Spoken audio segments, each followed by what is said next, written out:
aleyhi ve sellem aytты: "Zayyinu a'yadakum bit-takbir." Sizler ayet bayramlarыңарды takbir menen kozoglar. Bayramlarыңарды sizler takbir menen, Allahu akbar'da aytуу menen emne kılgılar? Kozdop, körüktөp, körkөmдөp biledi. Albatta takbir aytkanda özünün erejeleri var albatta. Mına uşul oroza ayt учурунда себеп кээде баягындай суроолор түшүп калат да. Айтка чейин орозо кармап алыш керекпи? Айтка чейин мындай кылыш керекпи, тигиндей кылыш керекпи деген сыяктуу бир суроолор элде көп пайда болот. Ошолорго дагы кичине бир токтолуп өтөлү. Мына ушул орозо айтта эрте менен үйдөн чыгып атканда кичинекей бир курма жейсизби, же ошол сыяктуу бир шириндикти жеп алган соолтуу амал болуп эсептелет.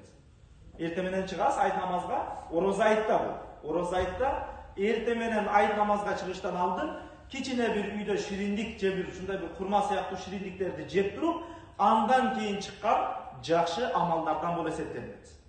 Анан орозо айтта чыгып кетип аткан мезгилде такбир айтылат, бирок орозо айтта такбирлер махфи айтылат. Махфи дегени ичинде жарыя кылынбастан айтылат. Ал эми курбан айтка келе турган болсок, иншалла курбан айт алдыбызда турат. Ошол курбан айт майрамы келген мезгилде биринчи азыркы нерсеге токтололу. Ошол чыгып аткан учурда жанагы орозо тутуп чыгыш керекпи деген сыяктуу суроолор мына ушул курбан айттан пайда болгон. Ошол курбан айтка дагы орозо тутуп чыгыш керек деген маселе жок аерде. Бир гана эчтемке жебестен чыккан жакшы деп айтылат. Эчтемке жебестен курбан айтка. Эчтемке жебей үйдө чыккан жакшы деп айтылат.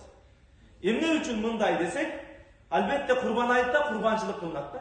Курбанчылык союлат. Курбанчылык таратылат. Курбанчылык эхсандары берилет.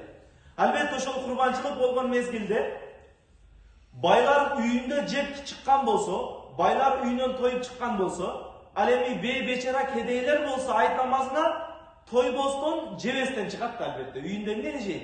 Жок болсо эчтемке.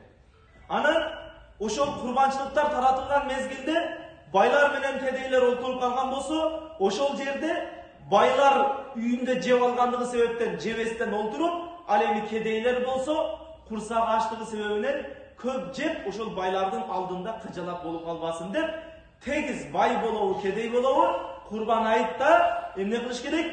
Эчтемке жебестен курбан айт намазын окуганга чейин эчтемке жебестен чыккан мустахаб соолтуу амал болуп эсептелет.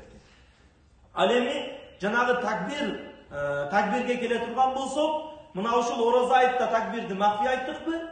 Курбан айтта кайынтай учур болбосун. Сиз басып келип аткан мезгилде, же бир адамдарга жолуккан мезгилде, же болбосо бир улуу чоңдорго жолуккан мезгилде, же бир бурумга келгенде, же бир өйдөлүшкө чыгып, же бир ылдый жерге түшүп аткан мезгилиңизде, айтор кандайдыр бир өзгөчөлүк болуп аткан учурдун бардыгында такбир айтып кетүү жакшы болуп эсептелет, соолтуу амал болуп эсептелет. Ошол такбирди курбан айт деп атканбыз, такбирди сыртыбызда айтабыз, жахрий кылып айтабыз.